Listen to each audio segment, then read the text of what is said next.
Au plus profond d'une forêt tropicale, des os par milliers. L'épreuve d'un meurtre de masse.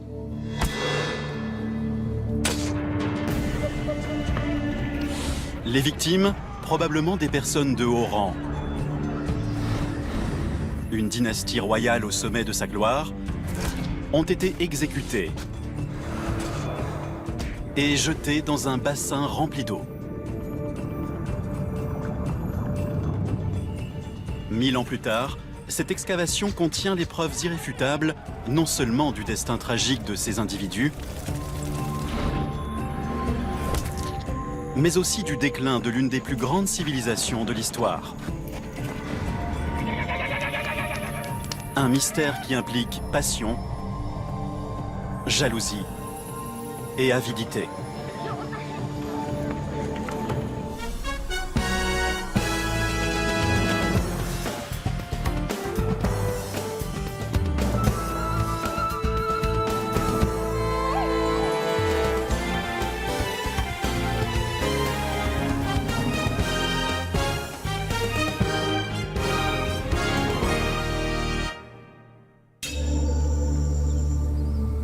Des siècles avant notre ère, le soleil se couche sur une contrée lointaine.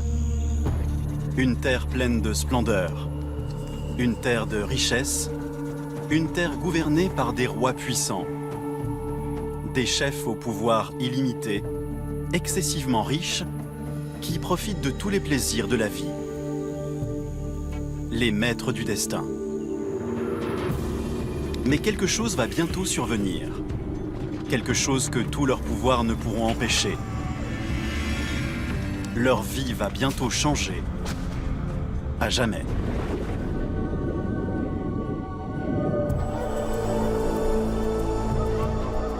Canquen, Guatemala. Autrefois une cité foisonnante au centre d'une grande civilisation, les Mayas. Un mystère émerge du cœur de cette jungle. Une découverte inquiétante. Des milliers d'os. Des os qui constituaient autrefois des êtres vivants.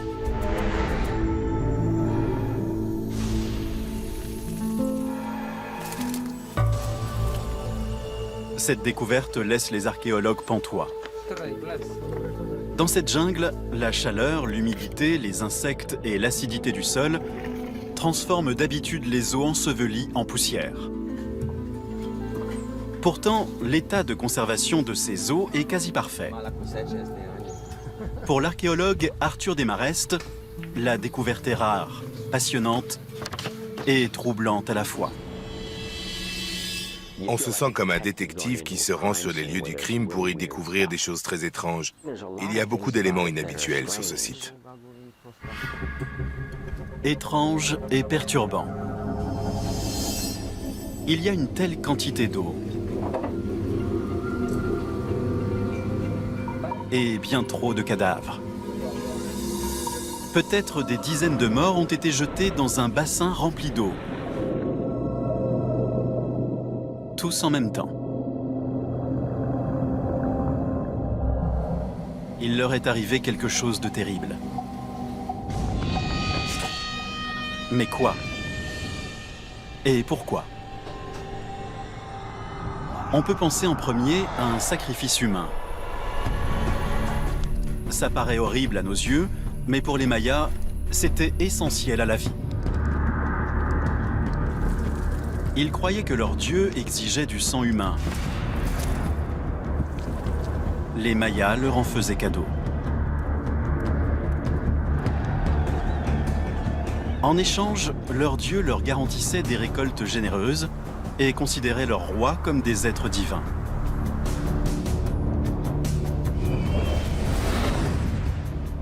Mais le sacrifice humain est-il la raison de la mort de ces personnes? Les preuves indiquent le contraire. Rien ici ne semble correspondre au rituel typique d'un sacrifice maya. Habituellement, les Mayas sacrifiaient un ou deux individus de haut prestige en suivant tout un rituel particulier et des techniques spécifiques. Ici, on a affaire à un grand nombre d'individus qui ont été jetés dans un même endroit. Apparemment, ces gens ne sont pas morts pour satisfaire les dieux. Et ils ne sont pas morts de cause naturelle. Ils semblent avoir été assassinés. C'est indéniablement le plus grand et le plus effroyable massacre que nous ayons jamais découvert.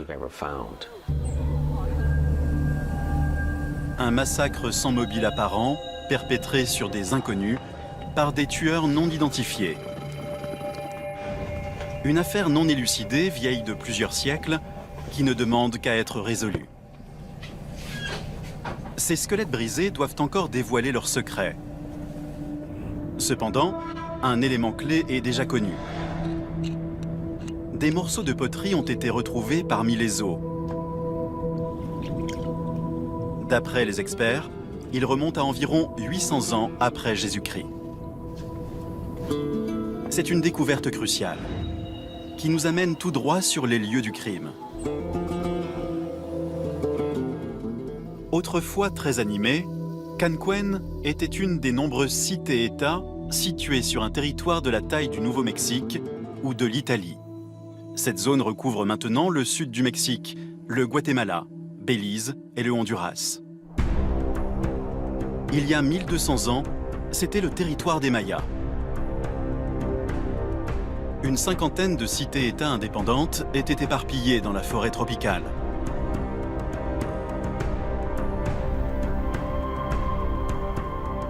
La plus grande de ces villes comptait plus de 10 000 constructions et 100 000 habitants.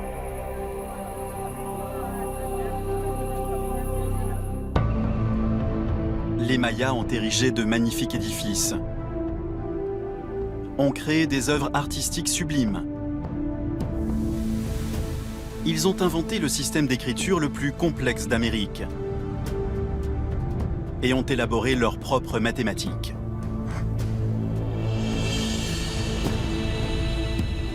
Les astronomes mayas ont cartographié chaque centimètre carré du ciel. C'étaient des commerçants, des guerriers, des sorciers. Qui que soient les victimes découvertes, elles vivaient dans un monde de richesse et de splendeur.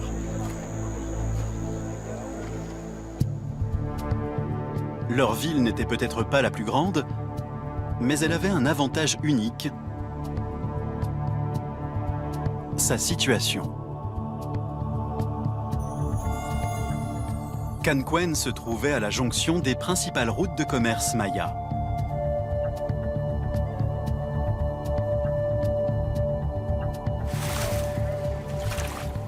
C'était comme Hong Kong, Singapour, Amsterdam ou le canal de Panama.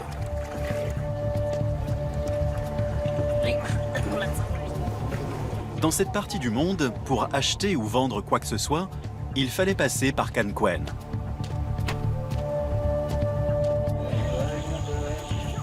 Canquen avait également un autre atout qui garantissait son importance. Il s'agissait de Tash Chan-ak. À l'époque du massacre, il avait gouverné la ville de Canquen pendant 40 longues années.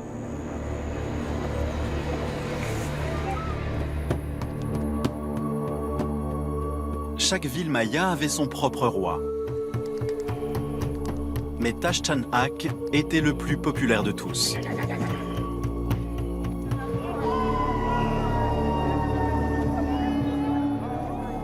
Son peuple assistait à de grands rituels où le roi offrait son sang aux dieux.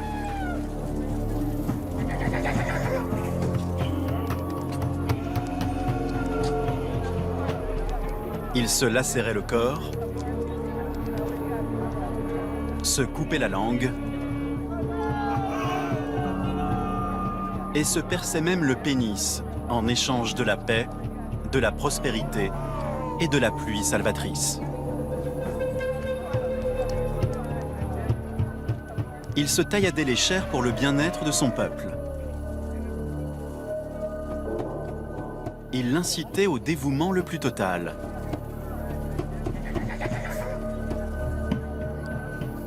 Et il le gouvernait avec une habileté et un charisme que les hommes politiques actuels pourraient lui envier.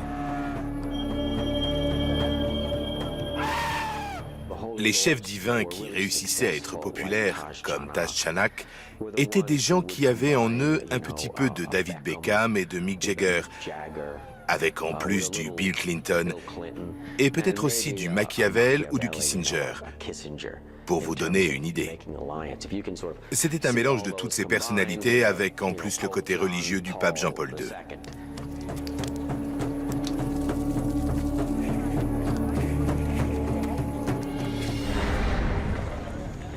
L'extraordinaire leadership de Taj Chan-ak et la situation stratégique de Can Quen, au milieu des routes commerciales, étaient sans doute suffisants pour qu'il mène sa ville au sommet de sa richesse et de son influence.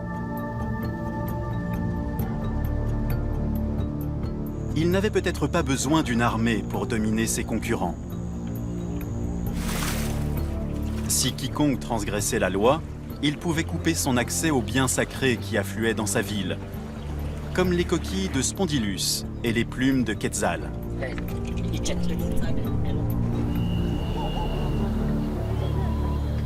Sans ces biens sacrés, personne ne pouvait offrir de sang aux dieux. Sans ces rituels, les rois n'avaient aucun pouvoir et leur cité risquait de déplaire aux dieux. Dans ce jeu très risqué de politique maya, Taj Chan-ak avait toujours toutes les cartes en main. Il est difficile d'imaginer un meurtre de masse à Can Quen alors qu'un tel chef était au pouvoir. Mais autour de 800 après Jésus-Christ, la mort de Taj mit fin à son règne de 40 ans. Et tout en fut bouleversé. Les victimes du massacre rencontrèrent leur tragique destin. Et il fallut peu de temps avant que la riche cité de Can Quen ne cesse elle aussi d'exister. Mais ceci n'est qu'une partie du mystère.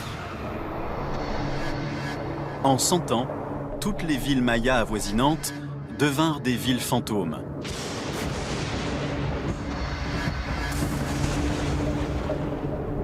Après des siècles de grandeur, le monde maya se désintégra rapidement. Personne ne sait pourquoi. Même sans parler des œuvres d'art ou des tombes, ni des glyphes ou de la science, on est en droit de se demander pourquoi une telle civilisation a si mal fini. Arthur Desmarest espère que la grande quantité des os retrouvés à Can Quen pourra apporter des réponses à cette question. En effet, avant de mourir, les victimes ont peut-être été les témoins de la chute de leur propre civilisation. La nature étrange de leur mort a permis de préserver leurs os dans des conditions exceptionnelles pour le monde maya. Leurs assassins les ont jetés dans ce qui est maintenant une mare boueuse au milieu d'une forêt non fréquentée. Mais 1200 ans plus tôt, c'était un bassin sacré recouvert de stucs près du palais royal de Can Quen.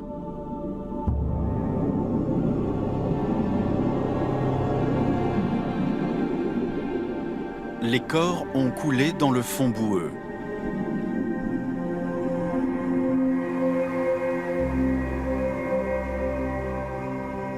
L'eau et la vase ont recouvert et protégé les os pendant plus de 1000 ans.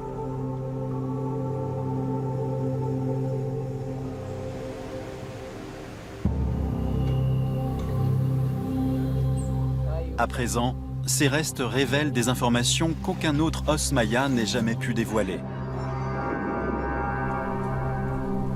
Et la première analyse est plus que troublante. Il y a quelque chose de bizarre. On trouve des crânes étrangement déformés, des os de bébés. Les victimes n'étaient pas des personnes ordinaires. Et ce crime n'était pas un crime ordinaire.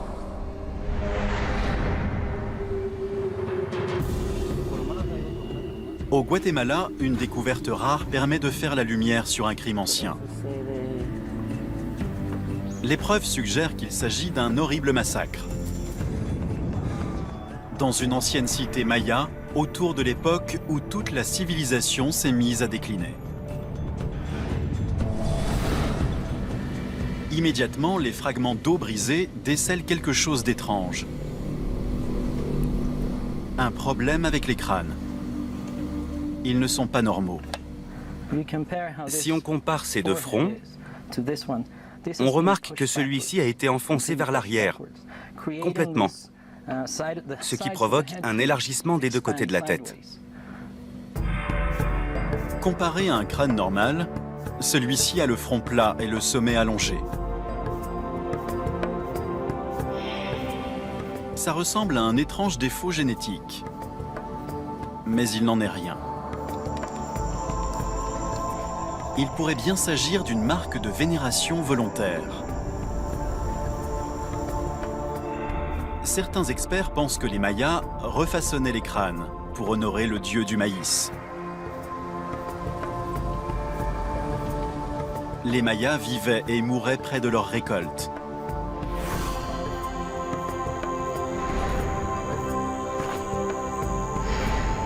Il se peut que, par gratitude, ils aient observé cette étrange coutume pour lui rendre hommage. Ils modifiaient le crâne de leurs enfants à la naissance. La particularité de ce crâne provient du fait qu'il a été déformé intentionnellement. Le crâne d'un nouveau-né est un assemblage de plaques osseuses indépendantes. Les Mayas modelaient la tête des bébés avec des planches jusqu'à ce qu'elles prennent une forme longue et étroite. La découverte de telles déformations soulève une hypothèse intéressante. On a affaire à des personnes qui avaient un certain niveau de vie pour l'époque. Les seuls dans ce cas étaient évidemment les dirigeants et leurs familles. Tout le monde n'est pas d'accord sur le lien entre les crânes en forme de maïs et la royauté. Cependant, un autre élément retrouvé sur le site apporte une nouvelle preuve que les victimes étaient la crème de la société. Le jade. Une pierre plus précieuse que l'or pour les Mayas. Les victimes en portaient une quantité hallucinante. L'une d'elles arborait même quelque chose d'encore plus précieux que le jade, un collier de dents de jaguar. Le jaguar possède 4 canines. L'un des colliers retrouvés à Canquen en comptait 36. Pour le fabriquer, il avait fallu chasser et tuer 9 de ces grands félins d'Amérique. Pour l'acheter, il fallait posséder une fortune. Le propriétaire du collier devait donc être très riche. Il semble que les victimes avaient les moyens de s'acheter tout ce qu'ils désiraient. Ils pouvaient sûrement s'offrir les meilleurs articles sur le marché de Canquen. Ils garnissaient leur table des mets les plus délicats comme le chocolat, le miel, la vanille, des peaux de jaguar, du tabac et la chair tendre de l'iguane. Ils décoraient certainement leur maison et leur corps de pierres précieuses, de bijoux sertis de jade ou de nacre, de plumes de toute beauté, comme celle du quetzal.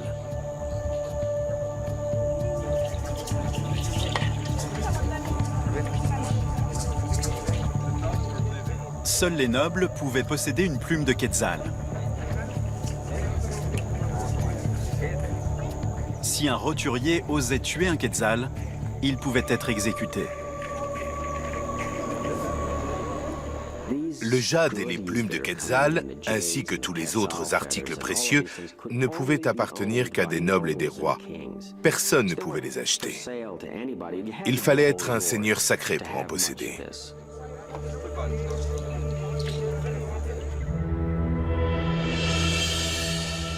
Mais les objets précieux n'étaient pas les seuls privilèges. Les roturiers ne pouvaient se marier qu'à une seule femme. Les aristocrates de Canquen, eux, en avaient beaucoup. Ils vivaient avec elle dans un luxe époustouflant. Dans un énorme palais de 200 pièces, plus vaste que 5 terrains de football. L'un des plus grands édifices de la civilisation maya.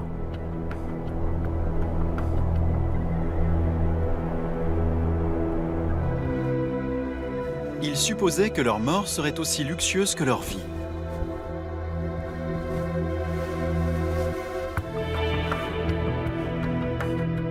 Pour passer dans l'éternité, ils portaient leurs somptueux ornements en jade.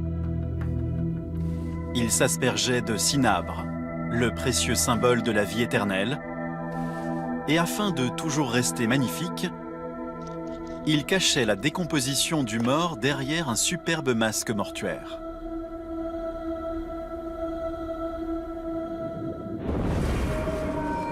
Mais quand la mort a frappé, les victimes n'ont pas connu ce qu'elles prévoyaient. Elles n'ont pas été enterrées avec les honneurs comme tout puissant seigneur. Elles n'ont même pas été enterrées. L'étrange affaire de Canquen devient alors de plus en plus étrange. Les victimes semblent avoir été les plus riches habitants de la ville.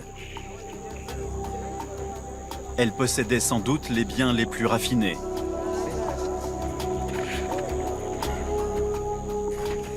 La plupart des habitants devaient envier leur richesse. Mais les preuves écartent tout vol. Apparemment, les coupables les ont jetés dans un bassin d'eau alors qu'ils portaient encore leurs bijoux. Le mobile du massacre n'était pas l'argent. Alors, quel était-il? Les os révèlent alors un autre fait marquant.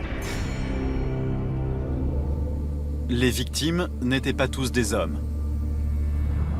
Parmi les 31 personnes mortes ici, il y avait des hommes, des femmes et des enfants.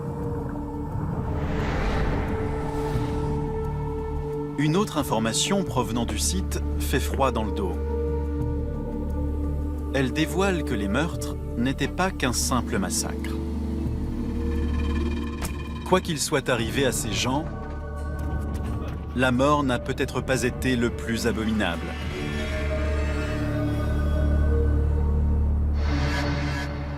Au Guatemala, une affaire classée d'il y a 1200 ans commence à révéler ses secrets.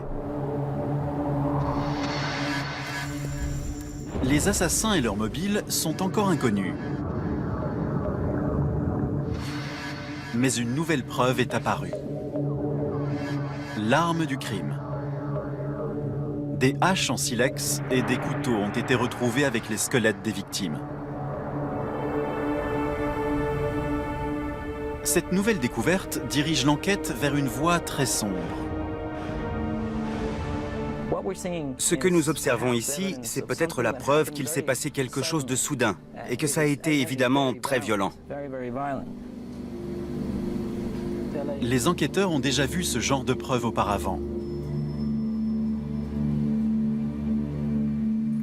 Mais elles ne dataient pas d'une époque si ancienne.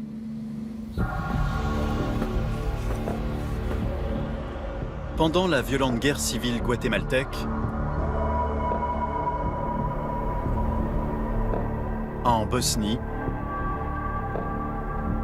et dans les champs meurtriers du Rwanda, on a connu les pires massacres de masse et les pires génocides de notre époque.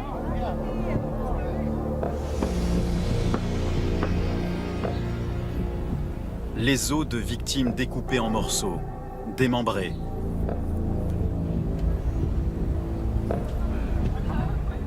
Des hommes, des femmes et des enfants. Et maintenant, à Canquen, ils observent une situation similaire.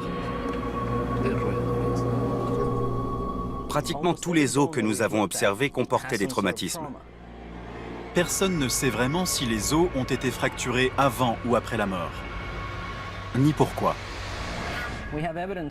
Nous savons qu'un objet très lourd et aiguisé, ça pourrait être une hache, a transpercé et séparé la tête du fémur du reste de l'os. Le fémur est l'os de la cuisse, l'un des os humains les plus durs à casser. Il semble que ceux qui ont tué ces gens les ont aussi démembrés. Ils en ont peut-être pourchassé certains qui essayaient de s'enfuir. Cette entaille a été faite par derrière. Le lourd objet aiguisé a transpercé l'os et a ensuite fracturé le reste. Soit l'individu était déjà face contre terre, sans possibilité de se défendre, et il a été démembré, soit il essayait de s'enfuir en courant ou il tentait de s'échapper dos à l'assaillant, et apparemment il n'a pas réussi. Ces individus n'ont probablement eu aucune chance de se défendre face aux assaillants. Ceux-ci ont laissé leurs armes parmi les corps de leurs victimes, ce qui a prouvé la façon dont ils étaient morts.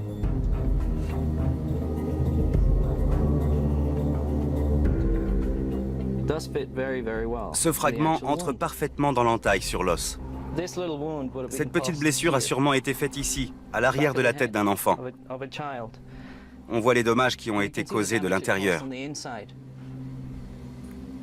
Prenons le cas d'une des victimes, un jeune garçon. Ceci est un os du cou. Il appartient à un jeune enfant de moins de 12 ans. Les assaillants l'ont peut-être surpris, et il a alors tenté de s'enfuir. Ils étaient trop rapides, et le garçon n'avait aucun endroit pour se cacher. Voici la preuve d'une blessure au couteau au niveau du cou. La seule façon pour que ce genre de blessure ait été perpétrée, c'est que la tête a dû être tirée en arrière et que le coup a été infligé en dessous de la mâchoire. Une fin particulièrement horrible pour un garçon si jeune. Cependant, ce garçon n'était pas la plus jeune victime.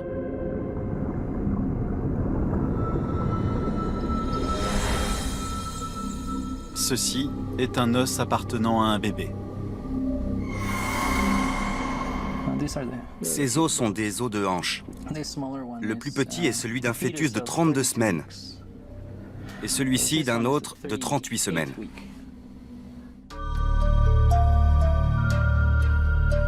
Ces os sont la preuve d'une sombre réalité.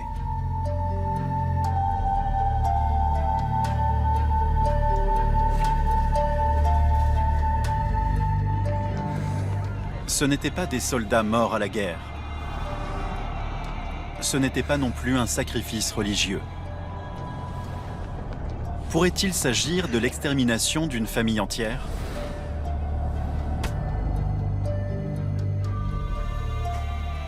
Si ces gens étaient des nobles, leur mort n'avait rien d'aristocratique. Alors pourquoi ?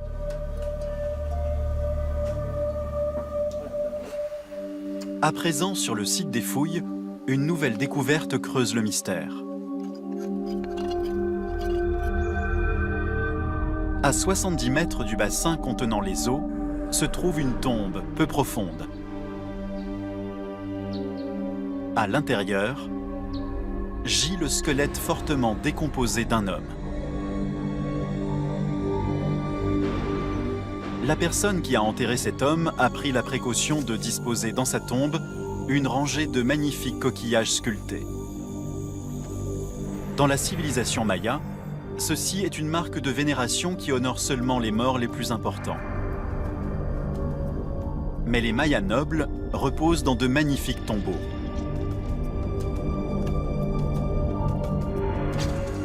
Et la tombe de cet homme recouvre à peine son cadavre.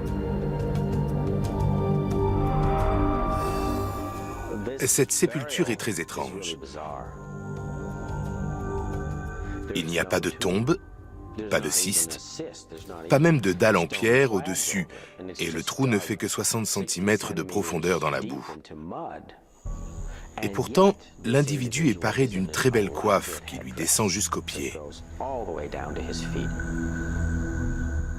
L'enterrement semble avoir été fait dans la précipitation, mais quand même avec un certain respect.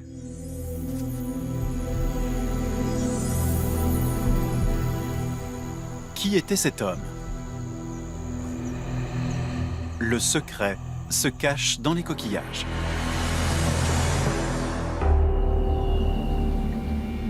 Au Guatemala, l'enquête sur un massacre très ancien prend un nouveau tournant surprenant. Près des victimes se trouve un homme enterré avec les honneurs royaux, mais dans un trou peu profond non identifié. En analysant les glyphes mayas sculptés sur des coquillages, l'enquête devrait révéler la signification de ces inscriptions anciennes, si jamais quelqu'un parvient à les déchiffrer. Des siècles plus tôt, une attaque sans merci a failli exterminer la langue maya.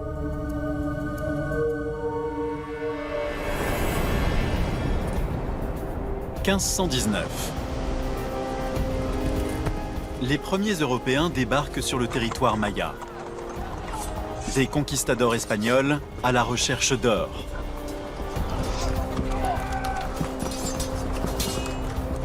Et des missionnaires chrétiens à la recherche d'âmes.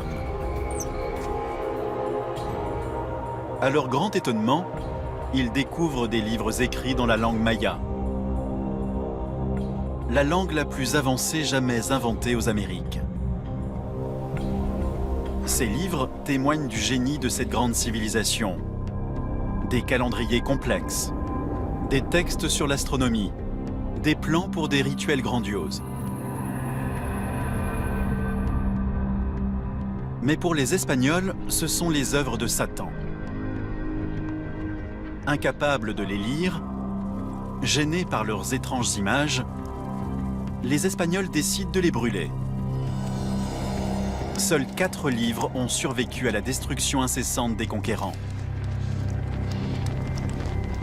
La langue la plus sophistiquée jamais développée en Amérique disparaissait. Ce n'est que dans les années 60 que des experts sont parvenus à en dévoiler les secrets.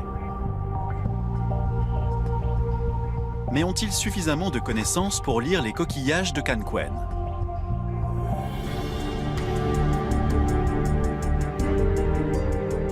Federico Fassen, expert en glyphes, recherche un nom sur les coquillages. Il reconnaît le glyphe à la tête de singe, le mot maya mash, et un autre glyphe, Can. Que représentait ce nom? Fassen connaît la réponse. Des pierres sculptées de Canquén possèdent les mêmes symboles et un glyphe qui indique la royauté. L'homme s'appelait Canmash et son identité ne fait aucun doute. Canmash était un roi de Canquén, la ville où les meurtres se sont déroulés. C'était un dirigeant riche et puissant, enterré comme un mendiant dans une tombe sans indication. Pourquoi un roi aurait-il été insulté de la sorte? Ça n'a pas de sens. Mais les glyphes révèlent encore une chose. Le roi Canmash est mort vers 800 après Jésus-Christ. C'est à cette même date que les 31 victimes ont été massacrées à seulement 70 mètres de sa tombe.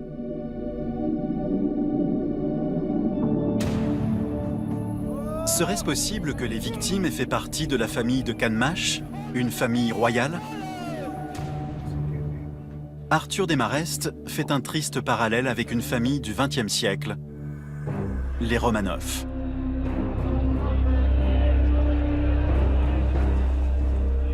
En 1918, les révolutionnaires ont capturé le tsar russe Nicolas II, sa femme Alexandra et leurs 5 enfants. Et ils ont abattu toute la famille, même les plus jeunes, afin de détruire leur dynastie.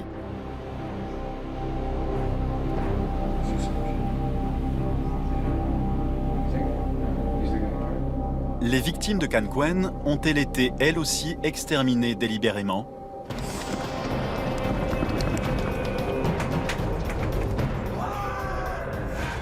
Il semble que le roi a été assassiné et que toute la famille royale a été massacrée. Et puis après, plus rien. Le site a été abandonné. On assiste à un revirement total de situation. Peu de temps après le massacre, la grande ville de Canquen s'effondre. Sa richesse et sa puissance tombent dans le néant.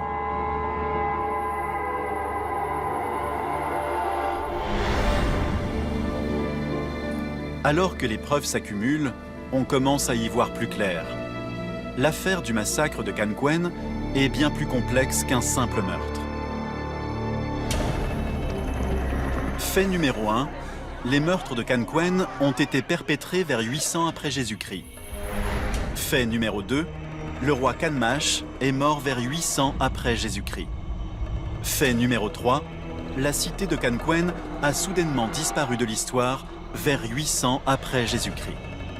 Fait numéro 4, les Mayas ont commencé à abandonner toute leur cité vers 800 après Jésus-Christ. Un abominable massacre, une sépulture de rois trop modeste, l'extinction soudaine d'une grande cité, la chute inexpliquée d'une brillante civilisation. Des faits qui se sont tous produits à la même époque. Résoudre les meurtres de Canquen pourrait dévoiler bien plus d'informations que le laisser espérer une affaire non résolue de 1200 ans. Nous avons ici de réelles preuves matérielles sur la chute de la civilisation maya et sur ce qui s'est passé lors de ce déclin. Et comme l'un des membres de l'équipe médico-légale m'a dit l'autre jour, ces preuves seraient acceptables devant un tribunal.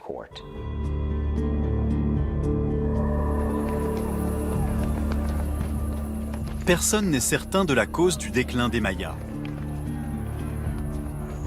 Peut-être un désastre écologique. Pendant des siècles, les Mayas ont abattu des arbres pour faire du feu et pour cultiver leurs champs. Mais les arbres protègent le sol de l'érosion. Quand ils ont coupé leurs forêts, les Mayas ont exposé leurs terres au pouvoir destructeur de l'eau et du vent. Elles se sont transformées en terrains stériles, juste au moment où la pire sécheresse depuis des siècles a commencé à ravager leur contrée. Mais la plupart des experts est persuadée que la sécheresse et la famine n'ont pas été les seules causes qui ont détruit les Mayas. Ils pensent que leurs politiques ont peut-être eu un certain impact. Une hypothèse à laquelle Arthur Desmarest réfléchit alors qu'il essaie d'expliquer les meurtres de Canquen. Les couteaux et les haches retrouvés auprès des corps seraient les armes du crime. Quant aux mobiles, ils pourraient bien remonter à des décennies avant le massacre. Dans une société où le sexe, la politique et le pouvoir sont au cœur des enjeux.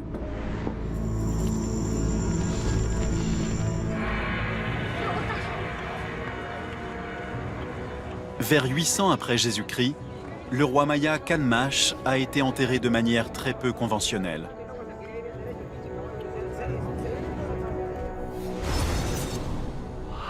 Une sépulture peu profonde et sans inscription. Des dizaines de personnes ont été assassinées, peut-être la propre famille de Kanmash, et ont été démembrées. Elles ont été jetées dans un bassin à seulement 70 mètres de sa tombe. Il est difficile d'en comprendre la signification. Mais l'archéologue Arthur Desmarest a peut-être une explication. Celle-ci permettrait de comprendre l'une des catastrophes historiques les plus mystérieuses. Le déclin total et soudain du monde maya.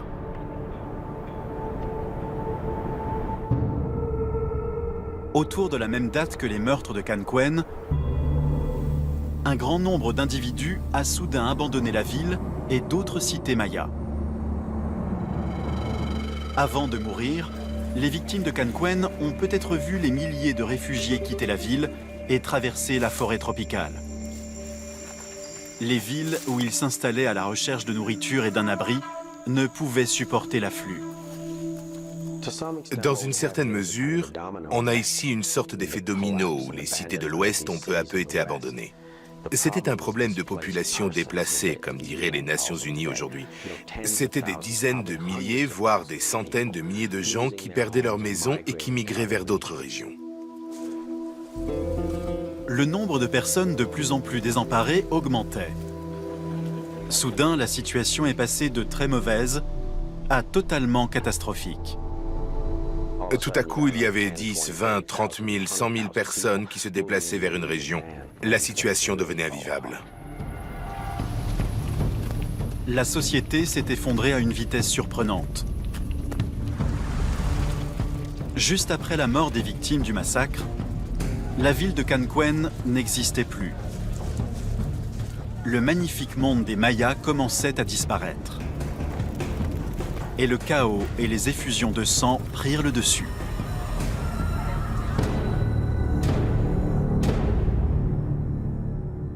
Ça a été soudain, en seulement 50 ans, et ça a été violent. Pourquoi cela s'est-il passé? Qu'est-ce que les victimes ont vu au cours des derniers jours de leur vie?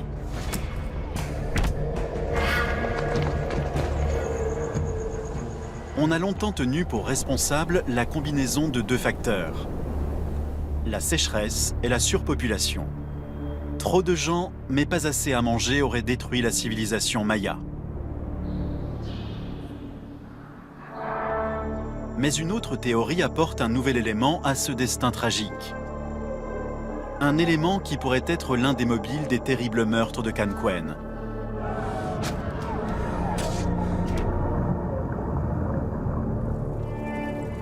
Ces meurtres pourraient être liés à un coupable inattendu. Le père de Canmash, le roi Tash-Chan-Ak.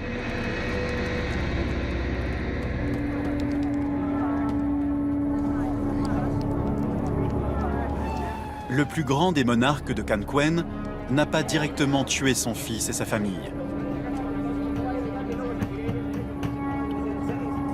Quand les meurtres ont eu lieu, Taj reposait déjà parmi les morts. Mais les rois puissants comme Tash-Chan ont peut-être semé les graines de la discorde qui ont mené à la tuerie.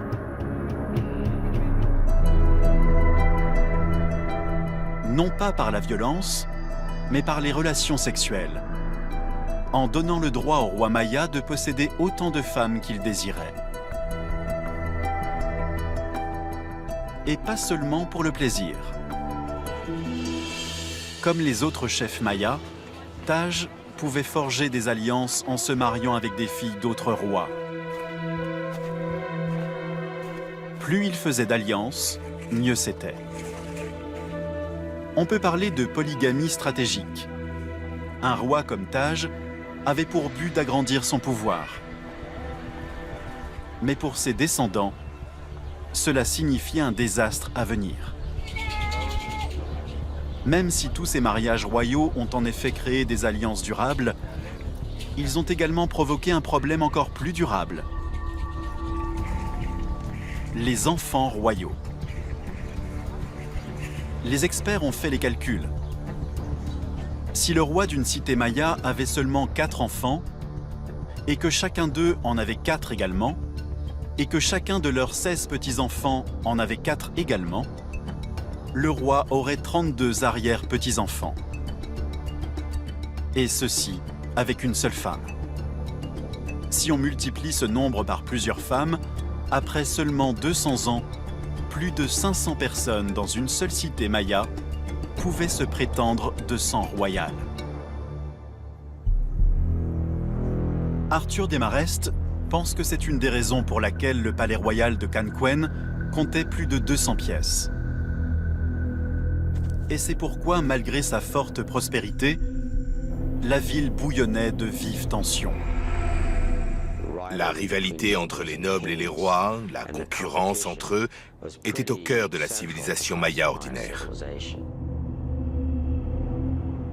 Un certain nombre de personnes vivaient à leur cour et étaient ensuite placées sur le trône dans différentes villes.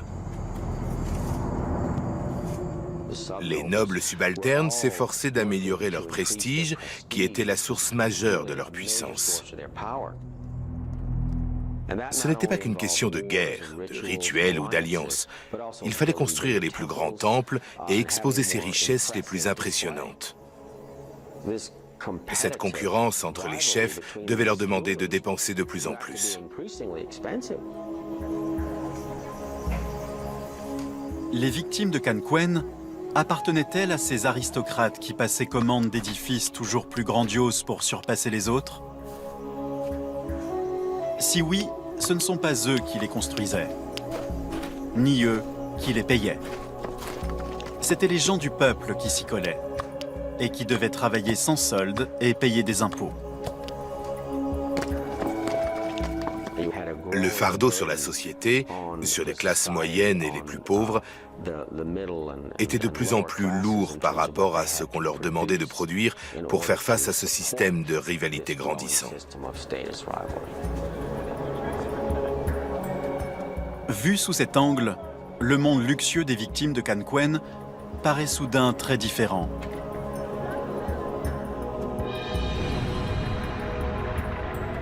Un monde divisé par des haines latentes. Les roturiers contre les nobles les uns contre les autres, les rois contre les rois. Les jalousies et les luttes de pouvoir ont fait fondre les finances et ont vidé les greniers de nourriture. Peut-être à la même époque où la sécheresse a anéanti les champs et où les villes prospères comme Canquen ont atteint leurs limites.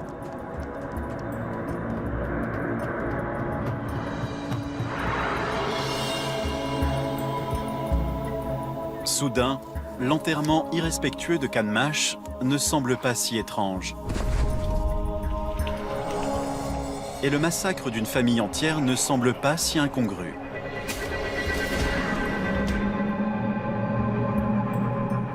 Arthur Desmarest pense que vers 800 après Jésus-Christ, seul un roi aussi puissant que Tashchanhak aurait pu maintenir une société qui commençait à se craqueler. Après lui, personne n'en était plus capable. Il n'est pas surprenant que juste après Tashchanhak, tout soit tombé en lambeaux. Il y avait trop d'élites, trop de concurrents, et dans un système de rivalité comme celui-là, ça ne pouvait pas tenir plus longtemps. Et à Canquen, ça a vraiment éclaté de façon dramatique.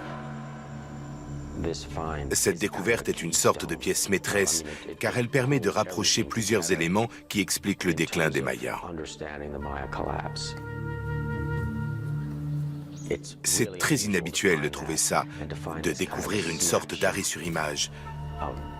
Un des moments qui marque la désintégration d'une civilisation, un des moments particulièrement tragiques. C'est très important car ça nous montre que les civilisations peuvent vraiment mal finir. C'est un crime de guerre qui remonte à 1200 ans en arrière. Personne ne sait qui a tué les victimes des meurtres de Canquen. Étaient-ce des roturiers qui ne supportaient plus le travail forcé et les impôts écrasants? Ou des parents jaloux qui souhaitaient écarter les concurrents de leur chemin? Ou encore d'autres cités qui convoitaient les richesses de Canquen ou qui ne supportaient plus la mainmise de la ville sur le commerce? En tout cas, la lecture de l'énigme de ces os fracturés nous donne une vraie leçon.